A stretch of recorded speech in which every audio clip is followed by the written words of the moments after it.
एक जमीन से जुड़ी हुई व्यक्ति को राष्ट्रपति बनाने के लिए पूरा देश एकत्रित हो गया। मैं आपको बता दूं, ये जो पीडीए वाले और कांग्रेस वाले हैं, सुपुआ तो सुपुआ बोले, चलनियों बोले, जिसमें 72 छेद। माननीय प्रधानमंत्री जी का कोई तोड़ नहीं है, कोई जवाब नहीं है। बस खाली नेहरू जी का रिकॉर्ड तो प्रधानमंत्री बनने में तोड़ दिए हैं, लेकिन जेल जाने में भी नहीं तोड़ पाए। पहले भी टैक्स लगता था, लेकिन उसका नाम दूसरा था, तरीका दूसरा था। ये बहन बेटियों के लिए इज्जत घर तो बना नहीं पाए, और ये बड़ी बड़ी बात कांग्रेस के लोग करते हैं। ये 70 साल राज किए तो गए क्यों? किसानों के क्षेत्र में देख लीजिए माननीय प्रधानमंत्री जी का, चाहे किसान सम्मान निधि हो, 2000 बराबर खाते में जा रही है। और जब नौजवान इस्तीफा मांगने के लिए सड़कों पे उतरता है तो पीछे से हिंदू रक्षा दल, फराने दल, धमाके दल उतर जाते हैं। अगर आप सुविधा लेंगी तो उसका भुगतान तो करना पड़ेगा। नरेंद्र मोदी का वो गारंटी 5 लाख का कार्ड इनके वृद्ध माता पिता को भी मिला है, जो आज खड़ा होकर बोल रहे हैं। महिलाओं को और बेटियों को, जो गरीब वर्ग के लोग हैं, सब उल्टा पुल्टा हो रहा है। देश के अंदर आखिर होना क्या चाहिए? अच्छा ये बताइए, जिस तरीके से प्रधानमंत्री नरेंद्र मोदी नेहरू का रिकॉर्ड तोड़ चुके हैं, उनके कार्यकाल से ज्यादा कार्यकाल बिताया, क्या लगता है देश में जनता पे इसका क्या प्रभाव पड़ेगा? कांग्रेस वह है जो पेरिस में कपड़ा धुलाकर हिंदुस्तान में पहनता था, कोर्ट में गुलाब का फूल लगा के चलता था। उसके लिए भारत माता के सीने को चीरने का काम किया, उनको प्रधानमंत्री बनाने के लिए इस हिंदुस्तान का टुकड़ा कराने का काम किया। वह एक भारत था, और आज भारत को मजबूत बनाने के लिए, भारत को संगठित करने के लिए आज हिंदुस्तान के तमाम नागरिक मिलकर एक जनजातीय महिला को राष्ट्रपति बनाने का काम किया। यह आज का भारत है कि एक जमीन से जुड़ी हुई व्यक्ति को राष्ट्रपति बनाने के लिए पूरा देश एकत्रित हो गया, और एक व्यक्ति को प्रधानमंत्री बनाने के लिए जो रसूखदार था, किसी के चाटुकार था, उसके लिए भारत का टुकड़े करा दिया। यही अंतर है कांग्रेस में और भारतीय जनता पार्टी के नेतृत्व में आज के भारत में। भारतीय जनता पार्टी के नेतृत्व में प्रधानमंत्री जी का समय से तुलना नहीं किया जा सकता है नेहरू का, उसमें तो आगे है ही है, लेकिन भारत को मजबूत करने में भी आगे। अच्छा, जीएसटी जो है वो देश का एक बाजार बना या छोटे व्यापारों की जो कमर टूट गई है? देखिए, यह व्यापार है, हम भी व्यापार किए हैं, तो यह राजनीति और देश सेवा अलग विषय हो गया और व्यापार अलग विषय हो गया। जैसे सरकार में मंत्रिमंडल अलग अलग दिया जाता है, हर विभाग अलग अलग किए जाते हैं, उसी तरह यह एक देश का एक व्यापारिक ये व्यवस्था है, उसमें जीएसटी आती है। तो जीएसटी के बाद बात में कर लेते हैं। क्या छोटे व्यापारी पे इसका असर नहीं पड़ा? देखिए, इसमें किसी पर असर नहीं पड़ा। अगर पहले भी टैक्स लगता था, लेकिन उसका नाम दूसरा था, तरीका दूसरा था। आज भी टैक्स लग रहा है, उसका केवल नाम दूसरा है, तरीका दूसरा है। टैक्स ये बताइए, यूपीआई और डिजिटल क्रांति असली विकास है या देश में आज भी गरीबों की संख्या वैसी ही है? क्या चीज बोली है? यूपीआई डिजिटल, क्या यूपीआई? जो डिजिटल जा रहा है यूपीआई, तो क्या यूपीआई से गरीबों का कुछ भला हुआ? देखिए, डिजिटल से हर लोगों को, हर भारतीयों को, हर देशवासियों को एक सुविधा मिली है, और कोई भी चीज हो, अगर आप सुविधा लेंगी तो उसका भुगतान तो करना पड़ेगा। तो निश्चित रूप से अगर यूपीआई में अगर कोई खर्चा हो रहा है तो सुविधा के अनुसार हो रहा है, तो यूपीआई बहुत ही अच्छा कदम है ये देश के लिए। आज हमको पैसा भेजना था पहले, तो हम लोग बैंक में जाकर डीडी बनाते थे, और 1 हफ्ते 10 दिन में पहुंचता था, फिर अगला वो बैंक में जाके उसको डिपॉजिट करता था, विड्रॉल करता था, उसमें महीनों का समय लगता था। और आज ज़रूरत है कि आज अभी जरूरत है 1 मिनट के अंदर यहाँ से पैसा आपके देश के किसी भी कोने में जा सकता है, भीड़ नहीं लगती है, समय बर्बाद नहीं होता है, आपका कोई काम नुकसान नहीं होता है। तो यह एक बहुत अच्छी व्यवस्था है। अच्छा, अयोध्या का राम मंदिर देश का विकास था या बांटने का काम था? देखिए, किसी भी देश का रीढ़ होता है उसकी सभ्यता और संस्कृति। तो अयोध्या हमारी संस्कृति है, अयोध्या हमारी सभ्यता है। अयोध्या एक नगर नहीं है, अयोध्या एक धर्म स्थल नहीं है, अयोध्या एक विश्व का वह स्तंभ है जहां से पूरे विश्व को एक संदेश दिया जाता है। अयोध्या से भगवान राम निकले थे, पूरे देश को सनातनमय किए, आक्रांताओं से, राक्षसों से मुक्ति दिलाई। वह अयोध्या आज आधुनिक युग में। अच्छा, ये बताइए, 3 तलाक से मुस्लिम महिलाओं को राहत मिली या सरकार को राजनीति का नया व्यापार मिला? ये तो अच्छी तरह से मुस्लिम महिलाएं बताएंगी और अनेक वीडियो और चैनलों पे समाज में आकर महिलाओं ने बताया है कि मुस्लिम महिलाओं को 3 तलाक से कितना लाभ हुआ, कितना वो सुकून पाई है। निश्चित रूप से मुस्लिम महिलाओं को उससे लाभ मिला है। ये राजनीति नहीं है। अगर देखिए, भारतीय जनता पार्टी किसी धर्म की राजनीति नहीं करती है, किसी जाति की राजनीति नहीं करती है। अगर भारतीय जनता पार्टी अगर धर्म और जाति की राजनीति की होती तो मुस्लिमों को पत्थरबाज से मुक्ति दिलाकर लैपटॉप, कंप्यूटर और कलम हाथ में देने का काम नहीं की होती। लैपटॉप तो अखिलेश यादव ने भी दिया था। लैपटॉप अखिलेश यादव ने उत्तर प्रदेश में बांटा था ना भैया। ये पूरे देश में जो कश्मीर से लेकर कन्याकुमारी तक हमारे सेना से लेकर आम जन तक पत्थर चलाने का काम करते थे, उनको कहा कि तुम पत्थरबाज मत बनो, सरकार तुमको गुमराह कर रही है धर्म के नाम पे, देश के नाम पे, बंटवारा के नाम पे। तुम पढ़ो लिखो और शिक्षित हो, नौकरी पाओ, देश के विकास में भागीदार बनो। आज देख लीजिएगा, भारतीय जनता पार्टी जब से आई है, आज जब से इनको पत्थरबाज से मुक्ति दिलाई है, तमाम उपलब्धियां ये लोग पाए हैं। एक आकलन कर लीजिएगा, एक सर्वे करा लीजिएगा, हुआ भी है। अच्छा, ये बताइए, आयुष्मान भारत से गरीबों का विकास हुआ या प्राइवेट अस्पतालों का चांदी हुई? मैं आपको बता दूं, ये जो पीडीए वाले और कांग्रेस वाले हैं, सुपुआ तो सुपुआ बोले, चलनियों बोले, जिसमें 72 छेद। ये बहन बेटियों की के लिए इज्जत घर तो बना नहीं पाए, और ये बड़ी बड़ी बात कांग्रेस के लोग करते हैं। ये 70 साल राज किए तो गए क्यों? आयुष्मान भारत की बात कर रही ना आप?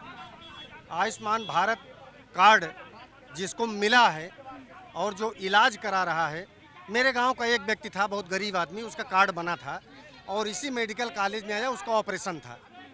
तो हमारे पास लोग आए, मैं लेके गया, उसी आयुष्मान भारत कार्ड से उसका ऑपरेशन हुआ, 5 लाख का इलाज हुआ और वो जिंदा लखनऊ से अपने प्रतापगढ़ घर गया। मैं आपको बता रहा हूँ, बहुत ऐसे लोगों को लाभ मिला है, मिल भी रहा है।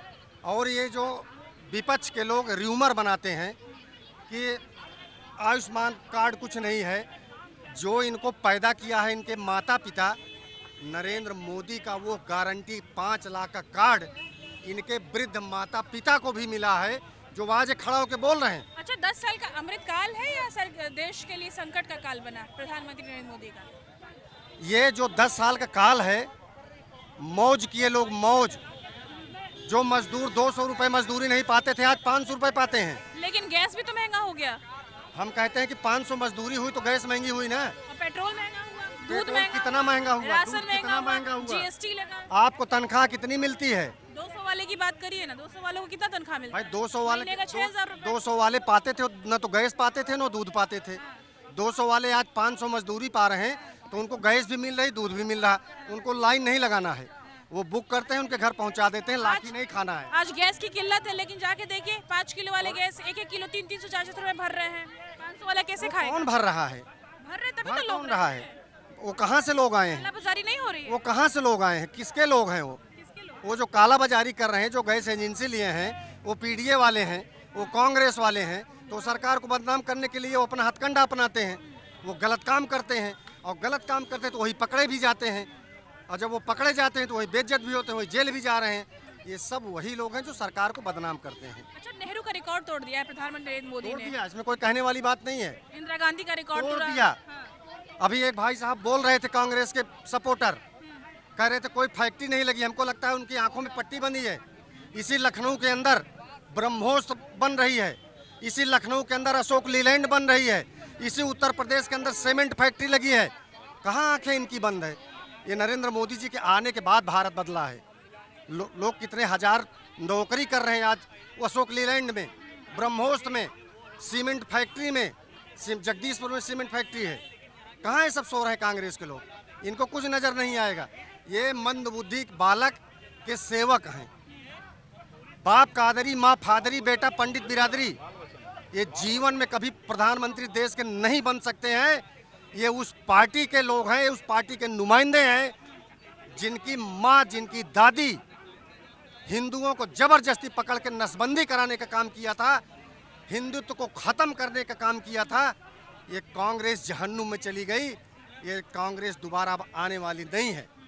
और ये पीडीए वाले, समाजवादी पार्टी, मुलायम सिंह जी जब जिंदा थे तो एक पार्टी हुआ करती थी समाजवादी, पूरा विश्व जानता था समाजवादी पार्टी है। माननीय मुलायम सिंह के जाने के बाद समाजवादी पार्टी विदा हो गई, खत्म हो गई। आदरणीय अखिलेश यादव जी ने एक पार्टी बनाया है पीडीए। हाय लगेगी माननीय मुलायम सिंह जी की, ये भस्म हो जाएंगे। उनकी आत्मा कराह रही है। उनकी बनाई हुई विरासत को इन्होंने मिट्टी में मिला दिया। ये 27 सीट नहीं जीतेंगे 27 में, और भारतीय जनता पार्टी 320 सीट लेकर के पूर्ण बहुमत में सरकार बनाने जा रही है। ये मैं कह के जा रहा हूँ। अच्छा, जिस समाजवादी पार्टी, जिस अखिलेश यादव को आप कह रहे हैं कि समाजवादी पार्टी विदा हो गई है, यहाँ हजरतगंज से लेकर के और इंदिरा नगर तक, इंदिरा है ना, इंदिरा नगर, वहाँ तक सरकार के काम गिनवा दीजिए, किसने किया है? कौन सा काम किए हो? कौन सा काम नहीं किया बता दीजिए। वो जो काम किए हैं जेल चले जाएंगे वो जेल चले। माननीय मुलायम सिंह जी की देन है, और पूरा भारत जानता है क्यों बचे हैं। और आप लोग भी पत्रकार हैं, जानती होंगी। नहीं, बता दीजिए क्यों बचे हैं। जिस दिन जांच हो गई ना, अखिलेश अखिलेश यादव उल्टा लटक जाएंगे। किसकी जांच होगी? माननीय मुलायम सिंह की पीड़ा है जो उनको बचा के रखी है। ये माननीय मुलायम सिंह जी की देन है। पहली बात तो बात करना सीखे हो। तो जांच तो फिर ग्रीन कॉरिडोर पे भी होना चाहिए था, जो बनने कुछ दिन बाद ही धंस गया था। कौन सा ग्रीन कॉरिडोर? ग्रीन कॉरिडोर बना था अभी लखनऊ में। कहाँ बना था? सड़क नहीं बनी थी। जितनी सड़क भारतीय जनता पार्टी की सरकार में बनी है पूरे भारत में, जांच तो उस पे होना चाहिए था ना। सुबह सुबह ही धंस गया, बनने के कुछ देर बाद ही वो तो बड़ी खबरें आई थी। वो तो साइड में धंसा था, उसको लोगों ने र्यूमर बनाया था। और इतना बड़ा जब कहीं काम होगा तो कुछ न कुछ थोड़ी बहुत कमी रही जाती बनने है, के बाद ही वो हो जाता। साल भर तो समझ में आता है कि भ्रष्टाचार हो गया। एक्सप्रेस वे बनाए थे ये, आगरा एक्सप्रेस वे, अब तो पूरा एक्सप्रेस वे ही धंस गया था। बाद में बना, वो ठीक हुआ। तो ये तो सरकार ने पैसा दिया, काम आप कर रही हैं, आपने कहीं गलती कर दिया, उस पे जांच नहीं होनी चाहिए। होनी चाहिए। जांच हुई भी और उसको बना भी, कंपनी ने दोबारा बनाया उसको। अच्छा, यहाँ से लेके बात है अखिलेश यादव के राज में कोई विकास नहीं हुआ है लखनऊ में? हुआ है। पूरे एक मिनट मैं बता रहा हूँ, पूरे प्रदेश में नहीं हुआ है, एक भी काम नहीं हुआ है। एक काम हुआ है इनके प्रदेश में। हिंदू की बहन बेटे उठा ले जाते थे लोग, निकाह कराते थे, रामचरितमानस होता था, इनके 4 गुंडे आते थे, रामचरितमानस को बंद करा देते थे, पेड़ काट के रोड पे डाल देते थे, रोड होल्ड अप होता था, पूरे बसों को लूट लेते थे यात्रियों को। यही सब काम हुआ था। ये गुंडाई होती थी, अधिकारियों को बोनट पे लाद ले जाते थे, मारते थे, उनको प्रताड़ित करते थे। ये बहुत अच्छा काम हुआ था। और उसके बाद इतना अच्छा इन्होंने काम किया कि वही अच्छा काम इनको ले जा करके भस्म कर दिया। ये खत्म हो गए, पूरी पार्टी खत्म हो गई। समाजवादी पार्टी जहन्नुम में चली गई। आज समाजवादी पार्टी का नामो निशान मिट गया, कहीं नहीं रह गया। अब ये परेशान है। पाकिस्तान डेवलपमेंट एकेडमी, पाकिस्तान का स्कूल एक खोलें यहाँ किसी तरह से, और ये उर्दू कॉलेजों में बाउंड्री बनाएं, मदरसों में धन दें, बहन बेटियों को उठवाएं, शौचालय जितने बने हैं तोड़वाएं, उसके बाद किसानों को पैसा बंद करा दें, आयुष्मान कार्ड बंद करा दें, हमारे आपके माता पिता जो 70-80 साल के हैं 5 लाख की गारंटी उसको बंद करा दें। ये वही करने वाले हैं। और इनके पास कोई परियोजना, कोई योजना नहीं है। इनके ज़माने में यही मोबाइल हम लोग चार्ज करने के लिए दूसरे ग्राम सभा में जाते थे और बिजली पता नहीं कब आती थी और मोबाइल चोरी हो जाता था। जब मोबाइल लेने जाते थे तो पता चलता था कि मोबाइल चोरी हो गया भैया, पता नहीं कौन ले गया, बिजली नहीं आई। महिलाएं कपड़ा फैलाती थी बिजली के तार पे, और आज 18 घंटे 20 घंटे पूज्य महाराज जी के इस सरकार में किसी महिला से पुरुष से कह दीजिए कि तार की तरफ उंगली कर दो तो वो 100 मीटर दूर भागती है कि अरे भैया पूज्य महाराज जी की बिजली पता नहीं इसमें 24 घंटे रहती है। ये पूज्य महाराज जी का प्रदेश है। आपके घर में कितने सदस्य हैं बताइए? 2 4 5 लोग तो होंगे ना, तो 25 किलो गल्ला तो आता ही होगा आपके घर में। नहीं, हमारे घर तो नहीं आता। नहीं आता होगा। आप बहुत अच्छी हैं, सुखी हम गल्ला नहीं संपन्न लेते हैं। हैं। सुखी सुखी संपन्न संपन्न है। क्या, बेरोजगार गल्ला दे रहे हैं। आपके घर आता है गल्ला? मेरे घर बिल्कुल आता है। कितना आ रहा है? हम 5 लोग हैं, 25 किलो आता है, हाँ, इसलिए कि हम बेरोजगार हैं। 25 किलो आता है, उसमें कहने वाली क्या बात है? तभी तो खुश है ना, क्योंकि मिल रहा है 25 सबको मिल रहा है, जो जितने गरीब आदमी है मिल रहा है, सब खुश हैं। हाँ। सम्मानीय नरेंद्र मोदी जी को, पूज्य महाराज जी को वोट करेंगे। उनको मकान मिला है, शौचालय मिला है, गल्ला मिल रहा, किसान का पैसा मिल रहा, आयुष्मान कार्ड मिला है, माता पिता को 5 लाख रुपए गारंटी मिली है। लेकिन सब काम कुछ तो और मिला है। रोजगार नहीं मिल रहा है। रोजगार ये सब क्या है? ये रोजगार क्या है? उस कोने से लगाइए और उस कोने तक आप जाइए। ये सब क्या है? रोजगार है ना। हमसे आपसे अच्छा खाना खाते हैं, 1000 2000 रुपए अपने घर में कमा के रोज ले जाते हैं, अपने बच्चों को इंग्लिश मीडियम स्कूल में पढ़ाते हैं, डॉक्टर इंजीनियर बनाते हैं, IAS IPS बनाते हैं। ये रोजगार नहीं है। उसके बाद परीक्षा लीक हो और जाता है। हमारे लोग क्या करेंगे? हमारे लोग दारुल सफा में खड़े होकर रोजगार मांगते हैं, और जब घर जाएंगे तो बीबी कहेगी कितना पैसा लाए हो? कड़ू तेल नहीं छौंका मारने का, तो कोई रास्ता नहीं है, कुछ बता नहीं पाते हैं। ये रोजगार नहीं है। ये 2000 3000 रुपए ठेलिया से कमा के जाता है। ये बकैती नहीं करते। ये डेली पूछिए 3000 4000 डेली कमा के जाते हैं, और बैठा है स्टूल पर रंगबाजी के साथ। कमा रहे हो भाई 3000 रोज का? पूछ लीजिए, रोज का 2000 कमा रहे हैं आप? पूछ लीजिए। 2000 नहीं, ज्यादा मना कर रहे हैं। ज्यादा। इससे लड़के से पूछो, बताएगा। इनकार कर दिया उन्होंने। क्या बात कर रही हो आप? यहाँ भाई, जितने व्यवसाय नगर निगम वाला आते हैं, ठेला उठा के ले कोई जाते हैं। उठाता नहीं। नगर निगम किसी की हैसियत नहीं, इनका ठेला छू ले। ये मोदी जी का प्रदेश है, देश है। ये पूज्य महाराज जी का प्रदेश है। कोई सिपाही 10 रुपए का फ्री नहीं खा के जा सकता। इनसे 10 रुपए कोई गुंडा टैक्स नहीं ले इनके सकता। ठेले उठ के जाते हैं जो 10 म्युनिसिपालिटी रुपए कोई तमाम नहीं ऐसे ले आते हैं। 10 रुपए कोई नहीं लेता, कोई गुंडा टैक्स। समाजवादी पार्टी की सरकार में हमने देखा है, गुंडे आते थे, ठेलिया वालों से पैसा वसूलते थे। आज कोई माइक लाल पैदा नहीं जो 10 रुपए से गुंडा टैक्स ले ले। पूछ लीजिए, खड़े हैं। प्रधानमंत्री ये पूज्य नरेंद्र महाराज जी का मोदी ने प्रदेश है। इंदिरा गांधी का और नेहरू का रिकॉर्ड तोड़ दिया है और सबसे ज्यादा कार्यकाल में रहने वाले प्रधानमंत्री बन गए। क्या कहेंगे? माने प्रधानमंत्री जी का कोई तोड़ नहीं है, कोई जवाब नहीं है। किसमें, रोजगार में कि किसमें? चाहे वो रोजगार हो और चाहे वो किसानों के क्षेत्र में देख लीजिए माननीय प्रधानमंत्री जी का, चाहे किसान सम्मान निधि हो 2000 बराबर खाते में जा रही है, तो चाहे विद्या कन्याधन योजना हो, चाहे महिलाओं के लिए हो, और चाहे उत्तर प्रदेश में माननीय मुख्यमंत्री जी और माननीय प्रधानमंत्री जी के डबल इंजन की सरकार में महिलाओं को और बेटियों को, जो गरीब वर्ग के लोग हैं, उनकी शादी करने के लिए अगर पैसे की दिक्कत है, पहले की सरकारी में 20-25 हज़ार रुपये से ज़्यादा नहीं होता था। आज की सरकार में 1,45,000 1,50,000 माननीय मुख्यमंत्री जी ने कर दिया है। कोई भी गरीब व्यक्ति अपनी लड़की की शादी लड़का लड़की जाके जोड़े, वहाँ पे खाने पीने की ब्राह्मण और मौलाना सभी लोग रहते हैं। सभी वर्ग समाज के लोगों का ये जो है सिस्टम पूरा बना हुआ है। माननीय प्रधानमंत्री जी की तो 300 धारा 70 हटाए। माननीय प्रधानमंत्री जी काशी विश्वनाथ रामा में कॉरिडोर बनवाए। उज्जवल योजना पे क्या कहेंगे आप? उज्जवल योजना पे तो आप महिलाओं से एक बार पूछती बहन जी तो आपको बहुत सुंदर सटीक जवाब मिलता। अरे वही जो महिलाएं आज परेशान हैं। जो गैस महिलाएं नहीं मिल रहा। अब सुनिए मेरी बात को, जो महिलाएं पहले की सरकारों में गैस की व्यवस्था नहीं होती थी, बेचारी चूल्हा फूंकती थी। और गैस आया घर में तो भरने को परेशान है। नहीं, गैस आया। पहले की सरकार में कितने का गैस मिलता था? अरे कितने का मिलता था? पहले की सरकार में जवाब नहीं है आपके पास। कितने का गैस मिलता था? 400 450 कितने का 500 पा रहे हैं?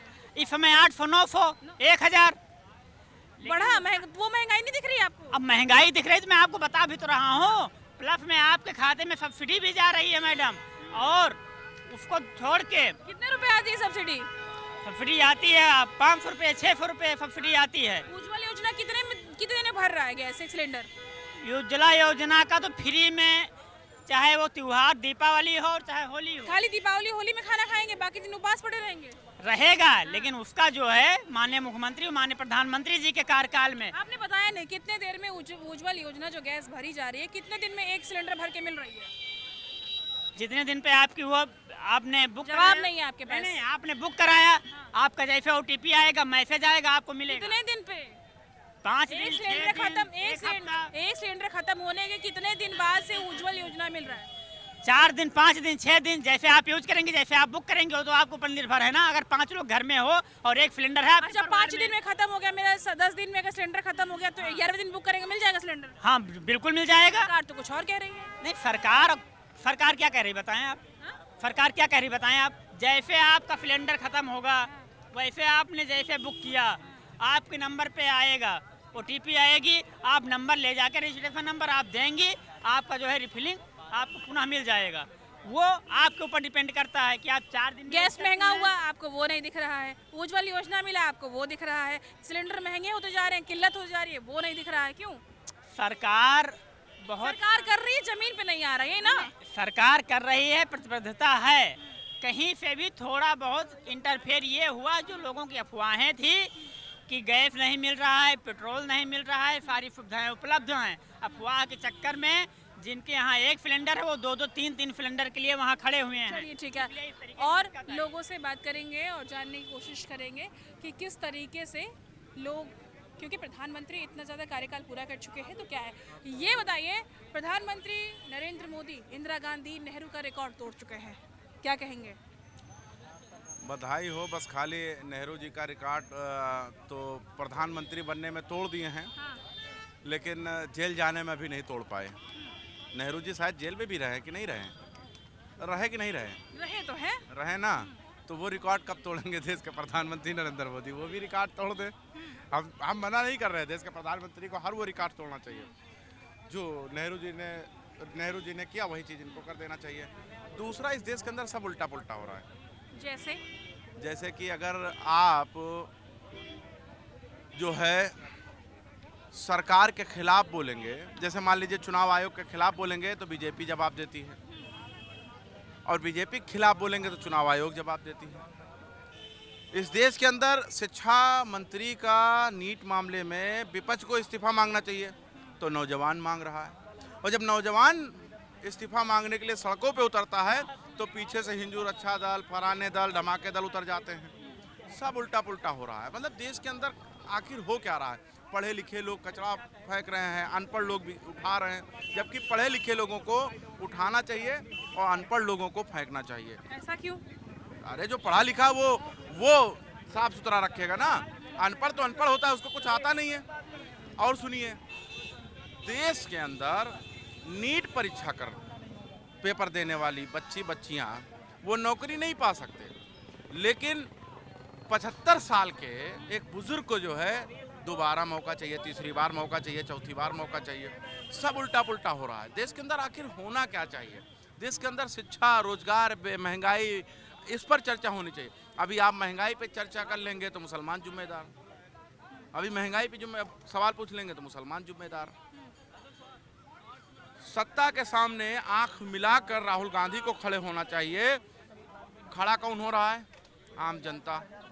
सब उल्टा पुल्टा हो रहा है, और यही कारण है कि देश के अंदर ये जो दुर्दशा देखने को मिल रहा है, ये उल्टा पुल्टा की वजह से हो रहा है। अब आप देखिए, अंजना, एक बात बताइए पहले आप हमको कि प्रधानमंत्री नरेंद्र मोदी आज़ाद भारत के पहले ऐसे प्रधानमंत्री हैं जिन्होंने इतना ज़्यादा समय काल बिताया है, ठीक है? ये बताइए, उनका जितने चीज़ें निकली थी, मुसलमानों के 3 तलाक माफ़ किया, 3 तलाक की नियम लगवाए, 370 हटवाया, इन सब पे क्या कहना चाहेंगे? सब ठीक है। देश के प्रधानमंत्री जो किए हैं वो सब ठीक है। मैं कह तो रहा हूँ 12 साल का उनका कार्यकाल, बस खाली वो जेल जाने वाला, जो नेहरू जी जेल गए थे, वही वाला थोड़ा सा पूरा कर दें। मुझे बड़ा अच्छा लगेगा कि देश के प्रधानमंत्री ने नेहरू जी का रिकॉर्ड हर तरीके से तोड़ दिया। उन्होंने कॉलेज बनाए थे, यूनिवर्सिटी बनाई थी, देश के प्रधानमंत्री बना दें, हम समझ जाएंगे रिकॉर्ड तोड़ दिया। रिकॉर्ड तोड़ना कोई बड़ी बात थोड़ी है। मतलब राज करना ये कोई बड़ी बात है? 12 साल इस देश के अंदर मुगलों ने इतने साल राज किया, अंग्रेजों ने इतने साल राज किया, लेकिन अंग्रेजों के कार्यकाल को क्या कोई तारीफ करता है? मुगलों के कार्यकाल का कोई क्या तारीफ करता है? कौन करता है? तो इसी तरीके से देश के प्रधानमंत्री ने भी कार्यकाल अपनी बिताई है, तो तारीफ करने का मतलब थोड़ी है। नीट परीक्षा वाले स्टूडेंट जो आत्महत्या कर रहे हैं उनको इंसाफ मिले, तब माना जाएगा कि आप 12 साल पूरा किए हैं। और मैं नहीं कहना चाहता हूं, लेकिन ये हो सकता है कि लोगों को खराब लगे, देश के प्रधानमंत्री को आप इस्तीफा दे देना चाहिए और योगी आदित्यनाथ को प्रधानमंत्री बना देना चाहिए, क्योंकि अब समय आ गया है नए युग की। देश के प्रधानमंत्री नरेंद्र मोदी वाकई में देश नहीं संभाल पा रहे हैं, योगी के हाथ में जो है बागडोर दे देना चाहिए। लेकिन हमें लग रहा है देश के प्रधानमंत्री इसलिए डर रहे हैं, योगी को मुख्य प्रधानमंत्री नहीं बना रहे हैं, उनको डर इस बात का है कि शाहजहां ने जैसे अपने बाप को, शाहजहां के लड़के ने जैसे शाहजहां को कैद कर दिया था, कहीं योगी आदित्यनाथ प्रधानमंत्री नरेंद्र मोदी को कैद ना कर दें। क्योंकि ये भी नहीं सुन रहे हैं ना, मन की बात अपनी सुनाते हैं, कोई सबको सुनाते हैं, किसी को सुनते नहीं हैं। तो योगी को ये प्रधानमंत्री इसीलिए नहीं बनने दे रहे हैं, क्योंकि डर इनको योगी आदित्यनाथ से इसी बात का है। अच्छा, क्या प्रधानमंत्री का ये कार्यकाल, सुनिए, इतिहास बदल सकता है, कार्यकाल बदल सकता है, माहौल बदल सकता है, जज्बात बदल सकते हैं। कहीं प्रधानमंत्री योगी आदित्यनाथ बन गए। आपको लगता होगा कि योगी आदित्यनाथ के मुख्यमंत्री बनने से मुसलमानों को खतरा है, या आपको लगता है? मुझे लगता है कि योगी आदित्यनाथ के मुख्यमंत्री बनने से अमित शाह और मोदी को खतरा है, और किसी को नहीं है। यही कारण है कि उत्तर प्रदेश में डबल खेल खेला जा रहा है, राजनीतिक पूरी तरीके से समीकरण बिगाड़े जा रहे हैं। योगी आदित्यनाथ जो प्रचार करते हैं पश्चिम बंगाल में एक तरफा माहौल बन जाता है, आसाम में प्रचार करते हैं तो एक तरफा माहौल बन जाता है। उस मुख्यमंत्री के खिलाफ ये 2 गुजरात के आए हुए वो नहीं चाहते कि उत्तर प्रदेश का कोई प्रधानमंत्री बने। यही उत्तर प्रदेश है, कई प्रधानमंत्री दिए हैं, लेकिन गुजरात के लोग नहीं चाहते हैं कि उत्तर प्रदेश का कोई प्रधानमंत्री बने। लेकिन मैं आपको सच बता रहा हूँ, जिस दिन इस तख्त पर योगी आदित्यनाथ बैठेंगे उस दिन से अमित शाह और मोदी को खतरा लगने लगेगा। बस इतना ही बात कहना चाहता हूँ। अच्छा, एक बात जवाब देगा जाइए कि क्या प्रधानमंत्री नरेंद्र मोदी का ये जो अमृत काल बीता है, क्या देश के लिए संकट काल बना है या वाकई अमृत का काल था? आकांक्षा चतुर्वेदी से पूछिए जाके, जो इस दुनिया में नहीं रही, पूछिए ना उससे, पूछिए उन 22 लड़के लड़कियों से जो आत्महत्या कर लें। एक अमीर आदमी लोन लेता है और वो देश छोड़कर आसानी से भाग जाता है, और इस देश के अंदर एक किसान 1 लाख रुपए 50,000 रुपए लेता है, कर्ज ना अदा कर पाने की वजह से वो उसी खेत के नीम के पेड़ के नीचे आत्महत्या कर लेता, फांसी लगा लेता है। यही है क्या अमृतकाल? इसी को अमृतकाल कहते हैं क्या? स्टूडेंट पेपर देकर आते हैं और घर पहुंचते भी नहीं है, पसीना सूखता भी नहीं है, उससे पहले पेपर लीक हो जाता है। क्या यही अमृतकाल है क्या? इसी को अमृतकाल कहते हैं। देश के युवाओं को बेरोजगारी से निजात मिलना चाहिए और हिंदू मुसलमान में ढकेल दिया, क्या यही अमृतकाल है क्या? अगर इसको अमृतकाल कहते हैं तो मुबारक हो देश के प्रधानमंत्री नरेंद्र मोदी को, और मुबारक हो देश के गृह मंत्री अमित शाह को, क्योंकि देश का युवा जो चाहता है वो नहीं मिल पा रहा है। देश का युवा जिस चक्कर में इधर उधर भटक रहा है वो नहीं दे पा रहे हैं।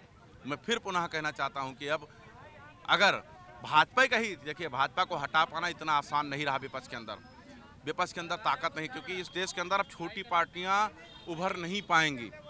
आप देखिए शरद पवार के साथ क्या हुआ, आप देखिए ममता बनर्जी के साथ क्या हो रहा है, आप देखिए इन छोटे दलों के साथ क्या हो रहा है। ओम प्रकाश राजभर हैं, संजय निषाद हैं, संजय निषाद खुले मंच से रोते हैं। ओम प्रकाश राजभर के कार्यकर्ता पुलिस थाने में जाते हैं तो उनकी कुटाई कर दी जाती है। ये छोटे दलों का हाल है।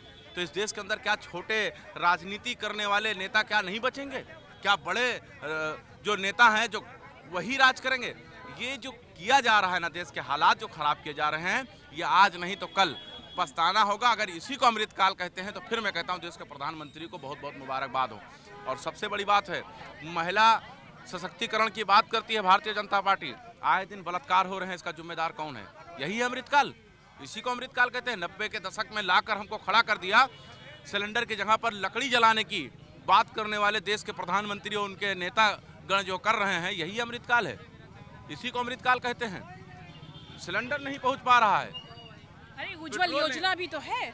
उज्ज्वल योजना है, आप योजना चला दिए, लेकिन घर में सिलेंडर कहाँ, कौन भराएगा उसका? 3,000, 2,000, 5,000 रुपए में कौन भराएगा? देश के प्रधानमंत्री पैसा देंगे क्या इसके लिए? 2000 रुपये आप दे देते हैं किसानों को, लेकिन खाद के बारे में अगर पूछा जाए तो किसान मर रहा है, 1800 रुपये डाई मिल रहा है। यही है अमृतकाल। अगर इसको अमृतकाल कहते हैं तो देश के प्रधानमंत्री को बहुत बहुत मुबारक हो, और ये मुबारकबाद उन्हीं के पास रहे तो बेहतर है, हमारे तक आम जनता तक ना पहुँचे तो बेहतर है, क्योंकि आम जनता इस वक्त मर रही है।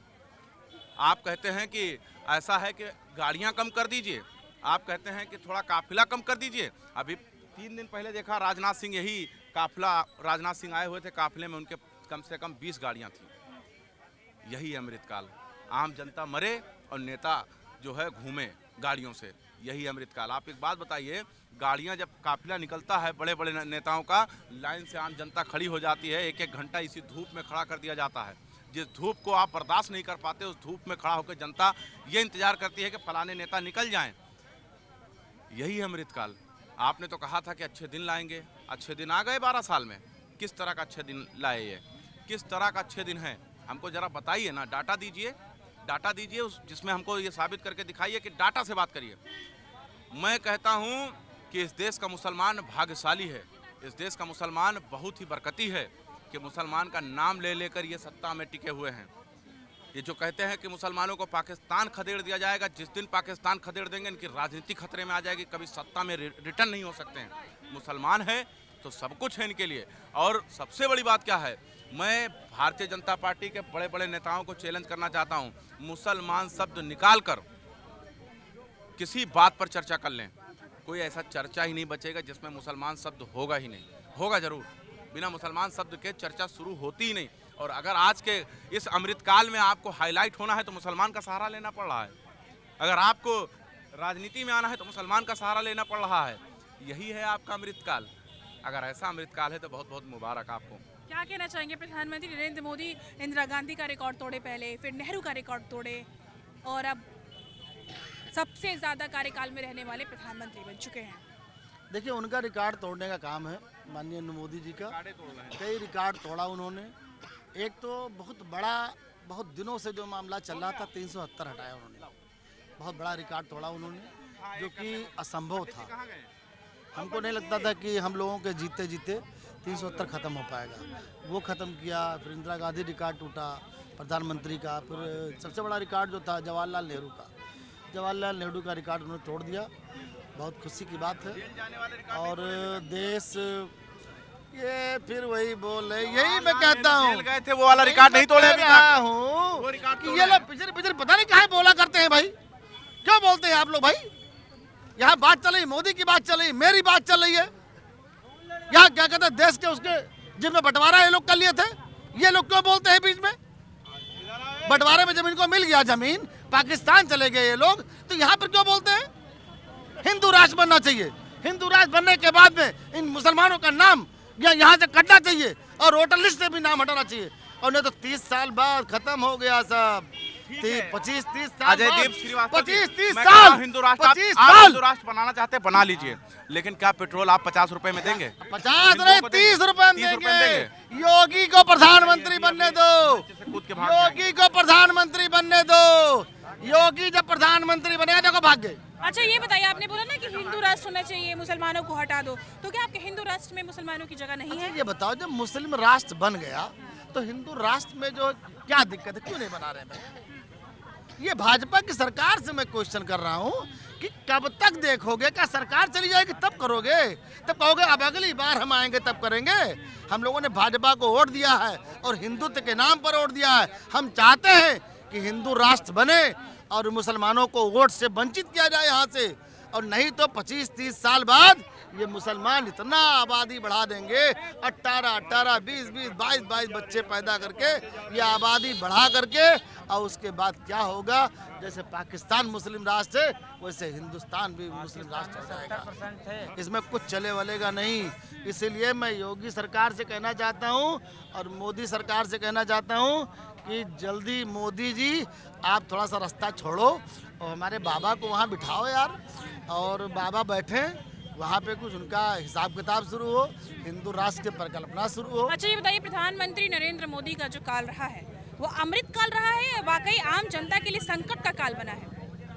अब देखिए, अमृत की बात तो नहीं कर सकते क्योंकि महंगाई बढ़ रही है। महंगाई बढ़ रही है। देखिए विश्व युद्ध चल रहा है, तो कई देशों का युद्ध चल रहा है, तो महंगाई बढ़ी हुई है, लेकिन महंगाई से आम जनता को बहुत तकलीफ है। अभी हम लोग को तकलीफ है, हम लोग पेट्रोल डलाने जाते हैं महंगा पड़ता है, सारे खाद्य पदार्थ महंगे होते जा रहे हैं। तो अमृतकाल इसको नहीं कह सकते हैं। अगर अमृतकाल कोई कह रहा है तो हम उसकी निंदा करते हैं, ऐसा नहीं कहना चाहिए। क्या मन की बात कहते प्रधानमंत्री वाकई जनता की मन की बात भी सुनते हैं? अब देखो भाई, देखो हमारे देश के प्रधानमंत्री हैं, वो जो कहेंगे सही है, हम लोग मानेंगे। लेकिन मोदी जी आप तो हमेशा मन की बात, भैया कोई भाजपा खड़ा तो नहीं है, मोदी जी जब मैं बार बार आपकी बात हम लोग सुन रहे हैं तो कभी हम लोगों की बात सुन लो। हम लोग कितना परेशान हैं। आपका वो अडानी और अंबानी जो आके विदेश से, क्या नाम बोलते, वो गाजी, वो गुजरात से आके सब अरबों रुपए कमा रहा है। हम लोग छोटे छोटे ठेकेदार हैं, 10-20 रुपए हम लोगों को भी कमाने दो। हमारे बच्चे कहाँ से पलेंगे? इतनी महंगी फीस हो गई है, इस पर कोई नहीं ध्यान दे रहा है। और कोई भी सरकार आएगी, यहाँ तो चलो हिंदू सुरक्षित है, हिंदू सुरक्षित होने के आधार पे हम लोग भाजपा को वोट देने काम कर रहे हैं, लेकिन कोई भी सरकार ये गरीबों के लिए काम नहीं करती। हम लोग गरीब हैं, हम लोग बिल्कुल गरीब हैं। हम लोगों का बिजनेस कोई नहीं चल रहा, हम लोगों की ठेकेदारी पट्टेदारी नहीं चल रही है, तो हम लोग बहुत परेशान हैं। अरे चैन हमारे बाप दादा की प्रॉपर्टी यार, कहीं भाजपा सरकार में तो उन्होंने कमाया है। भाजपा सरकार में तो सब लोग रो रहे हैं, कार्यकर्ता भी दुखी हैं, नेता मंत्री विधायक भी दुखी रहते हैं, अक्सर वीडियोज वायरल होते रहते हैं। अभी एक वो हमारे मंत्री जी हैं, ऊर्जा मंत्री, उन्होंने कहा कि अधिकारियों ने बिना मुझसे पूछे बिजली का बिल बढ़ा दिया। जनता आप लोग देखिएगा कि मंत्री जी का कुछ नहीं सुना गया और अधिकारियों ने बिल बढ़ा दिया, तो गलत बात है ना। अच्छा एक बात बताइए, सरकार एक तरफ अपील करती है कि पेट्रोल डीजल ना इस्तेमाल करिए, इलेक्ट्रिक वाहन का इस्तेमाल करिए, इधर चार्ज लगाते हैं, उधर बिजली का बिल बढ़ जाता है। देखो ये चीज़, देखो गैस की जो समस्या आई, गैस की समस्या आई तो हम लोगों ने प्रयोग किया। गैस हम लोग घर पे ख़त्म हो गया तो हम लोगों ने हीटर का प्रयोग किया। सरकार को लगा कि अब ये लोग ज़्यादा बिजली के प्रयोग करने लगे तो बिजली का दाम बढ़ा दो। तो अधिकारी लोग पूरी तरह से लग गए हैं कि भाजपा की सरकार गिरा दी जाए। एक बात बताइए, नेहरू का रिकॉर्ड तोड़ दिया है प्रधानमंत्री मोदी ने। वो क्या चीज़ है जिसका रिकॉर्ड अभी तक उन्होंने नहीं तोड़ पाए हैं?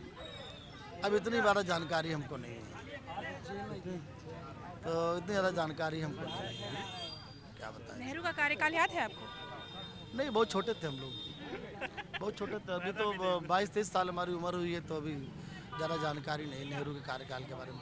हाँ, एक बार इंदिरा गांधी का कार्यकाल मुझे मालूम है, तो मेरे मुंह से निकल गया 23 साल का, लेकिन 23 साल पहले, 25 साल पहले की घटना है। मेरे पिताजी स्वास्थ्य विभाग में सर्विस करते थे, तो ये हुआ था कि आप जो है इंदिरा गांधी, और पहले घटना है, इंदिरा गांधी ने कहा कि हिंदुओं का नसबंदी कराओ, और हिंदू जितने भी सर्विस में है सब लोग नसबंदी करा लें, और नहीं कराएंगे तो उनको नौकरी से निकाल दिया जाएगा। आपके भी जमाने की बात नहीं है, लेकिन हमारे पिताजी बताते थे, तो नसबंदी कराया गया। नसबंदी अगर नहीं हुआ होता तो हम भी 18 बच्चे होते, 18 भाई बहन हम भी घूम रहे होते। तो मुसलमानों से कहते कि अब आ जाओ लड़ लो हमसे। अब 18 बच्चे पैदा करके जो है मुसलमान लोग हमको आँख दिखाने काम करते हैं, तो ये नहीं चलेगा हमारे भारत देश में। योगी सरकार है, इनको सुधरना पड़ेगा। गाजियाबाद में देखो हिंदू भाई को मारा 6 मुसलमानों ने मिलके, और योगी ने उठा के बंद कर दिया। बंद नहीं करना चाहिए, एक का इनकाउंटर किया है, सभी का इनकाउंटर होना चाहिए। तो देखा आपने किस तरीके से लोगों ने प्रधानमंत्री नरेंद्र मोदी के इस कार्यकाल जो पूरा किया है, इंदिरा गांधी का रिकॉर्ड तोड़ा, उसके बाद से नेहरू का रिकॉर्ड तोड़ा, विकास पे बात हुई, अमृतकाल पे बात हुई, तमाम मुद्दों पे आज हमने जनता से चर्चा की है। बोल यूपी बोल के खास एपिसोड में अगली बार मिलेंगे एक ऐसे ही दमदार खबर के साथ। देश की मुश्किल, देश की समस्या, हमारी आवाज़ आप तक जरूर जाएगी। इसी के साथ आप देखें चेक पोस्ट न्यूज़। मैं थी अनुप्रिया सिंह, कैमरा पर्सन उबैद उल्ला के साथ।